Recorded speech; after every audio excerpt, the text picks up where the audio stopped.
कल तक हमने कथा क्रम में सूपनखा की भैया हरो नाक कान काट दी थी, काटी थी कि नहीं? काल हमने सूपनखा नक कटू बना दो। अब सूपनखा गई अपने भाई रावण के पास। रावण ने को सूपनखा ने रावण को भड़काया और कहा कि तू सो रहा, देख तेरे रहते हुए हमारी नाक कान कट गई, कैसा भाई है। रावण को पूरा वृत्तांत बतलाया। और जब तक रावण मारीच के पास जाता चर्चा करता, तब तक राम जी जानकी जी को अग्नि में वास करा देते हैं।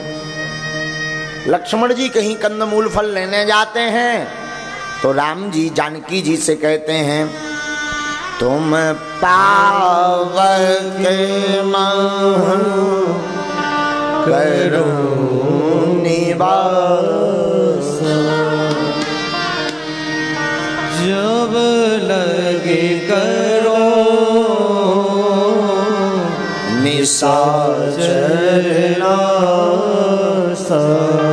राम जी कहते हैं, हे जानकी जी तुम अग्नि में वास करो। कब तक? जब तक हम निशाचरों का नाश नहीं कर लेते, क्योंकि अब रावण आएगा तो रावण तुम्हारा हरण करेगा। और एक बात सावधान पूर्वक सुनो भैया, रावण ने श्री जानकी जी का हरण नहीं किया, जानकी जी की छाया का हरण किया। रावण तो क्या, रावण के अलावा किसी में सामर्थ्य नहीं, जगत जननी भवानी को देखने तक की सामर्थ्यता नहीं है। जो रावण ने जानकी जी का हरण किया वो जनक नंदिनी जानकी जी नहीं है, उनकी छाया है। राम जी पहले ही जानकी जी को तुम पावक मह करहु निवासा, तुम पावक मह करहु निवासा, जो लगी करहु निशाचर नासा, जो लगी करहु निशाचर नासा। जब ही राम सब कहा बखानी, जब ही राम सब कहा बखानी, प्रभु पद धरी है अनल समानी, प्रभु पद धरी है गोस्वामी जी कहते हैं समानी, निजे प्रतिबंब राखित सीता, निज प्रतिबिंब राखित सीता, तैसयशील रूप सुविनीता, तैसयशील रूप सुविनीता। श्री राम जी कहते हैं जानकी जी आप अग्नि में वास करो, हम तब तक निशाचरों का नाश करते हैं भैया। जानकी जी अग्नि में वास करती हैं और अपना ही जैसा प्रतिबिंब प्रकट कर देती हैं। आहा हा, रावण हरण करने के लिए आता है,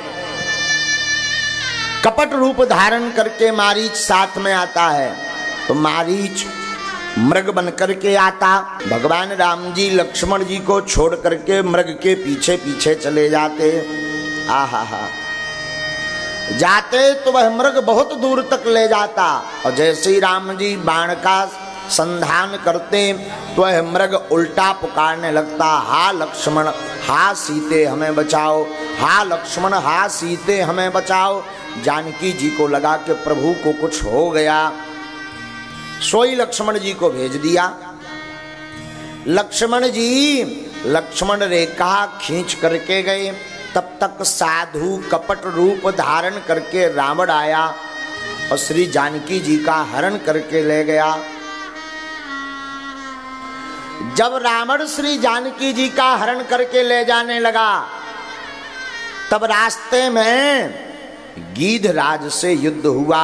सुनते गीध क्रोधा तोरे धावा। सुनत गीत क्रोधा तोर धावा। कहे सुन रावण मोर सिखावा। कहे सुन रावण मोरे सिखावा। और गीधराज जटायु कहते रावण से सुनो, ओ तज जान कुशल गृह जाऊ। तज जानी कुशल गृह जाऊ।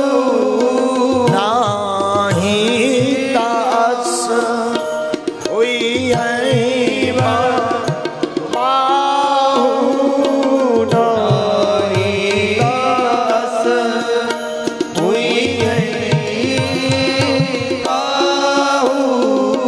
नाही दास हुई है बाहु बाहु। नाही दास हुई है बाहु बाहु। सुनते गीध क्रोधा तोर धावा। गीत क्रोधा तोर धावा। कहे सुन रावण मोर सिखावा।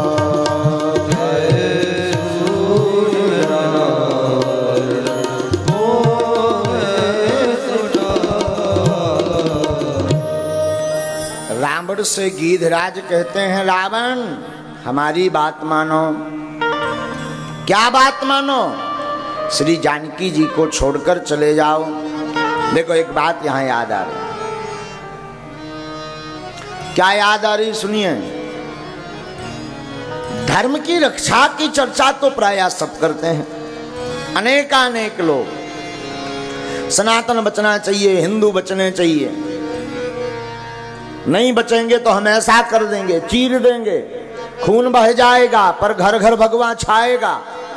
हाँ, खूब चर्चाएं करते हैं। देखो साधु जी, कहना बहुत सरल है पर करना बड़ा कठिन है। कहते सब हैं, करता कोई कोई है। जब जानकी जी का हरण हुआ तो अनेक महात्मा नहीं थे क्या दंडकारण्य में? बड़े बड़े अमलात्मा विमलात्मा महात्मा, बड़े बड़े देवता ऊपर से देख रहे थे जानकी जी का हरण हो रहा है, जानकी जी को रावण उठा करके ले जा रहा। पर ना तो कोई महात्मा सामने आया, ना कोई देवता सामने आए। सामने अगर कोई रावण के युद्ध करने आया तो गीधराज जैसा बलवान सामने आया। तो गीधराज जैसा समर्पण भावी व्यक्ति ही सनातन की रक्षा कर सकता है। बातों के बतासे तो कोई भी बना ले। हाँ, बातों के बतासे तो सब बना लेते हैं। राम को नहीं मानोगे तो हम चीर देंगे। हाँ, तरह तरह की बातें बड़ी सरल हैं कहना, परंतु ऐसा करना बड़ा कठिन है। धर्म के लिए कहना सरल है, पर धर्म के लिए मरना बड़ा कठिन है। मरता वही है जिसका जिगर बड़ा चौड़ा होता है, बड़ा भाव का होता है, बड़े हृदय का होता है। तो गीधराज जटायु ने रावण से युद्ध किया। इधर राम जी वापस आए तो राम जी भी जानकी जी को कुटिया में नहीं देखते, तो राम जी भी विलाप करते। हे खग मृग हे मधुकर सेनी, तुम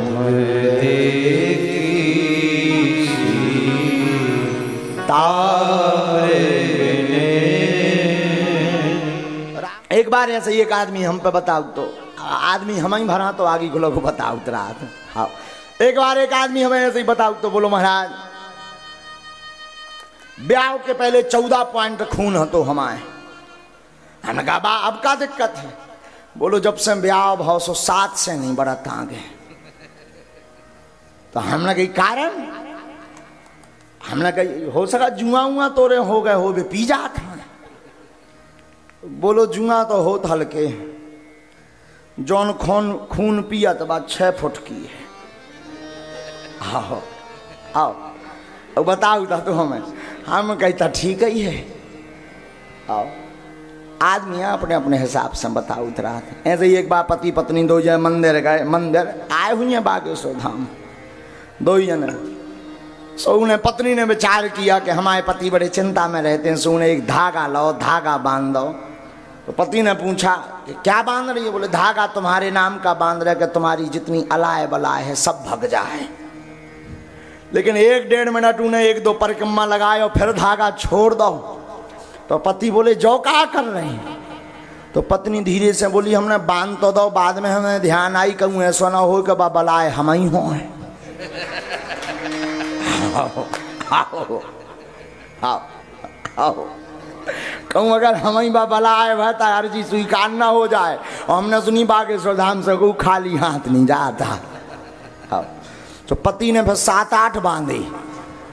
आओ कि हे प्रभु हमारी जो बलाए हो बल ले जाओ। हद तो तब हो गई, वही आदमी हमें बता रहा हो तो बोलो महाराज हम गड़ा निकले और एक्सीडेंट होत बच गो। घर भाई हमारे गले पे टंगई के पहले वो धागा छोड़ के आओ। आओ आओ आओ बोली हमें लग रहा हो कि धागा चमत्कार कर रहा हो है? तो महात्माओं ने देखा कि बताओ जे राम जी ब्रह्म भगवान और जे पेड़न से पूछ रहे तुम देखी सीता मृग ने नहीं, बताओ कहूँ को पेड़न से पूछा थे। घर बाई हिरा गई तुम देखो कहूँ चली तो नहीं गई, कोई ले तो नहीं गया। अब ये पेड़न से पूछ रहे राम जी, कहूँ पशुअन से, कहूँ भौरन से। भौरा जानते हो, भौरा फिर रहे हो। राम जी पूछ रहे तुमने जानकी जी देखी? बड़ी सुंदर है हैं? तुमने देखी? अब महात्मा जौन लोके देखते बोले यार घरवाई के चक्कर में तो बड़ा खतरा है। तो हमें लगता है राम जी ने जानकी जी का इसलिए हरण करवाया कि कहीं महात्मा स्त्री के चक्कर में ना फंस जाए।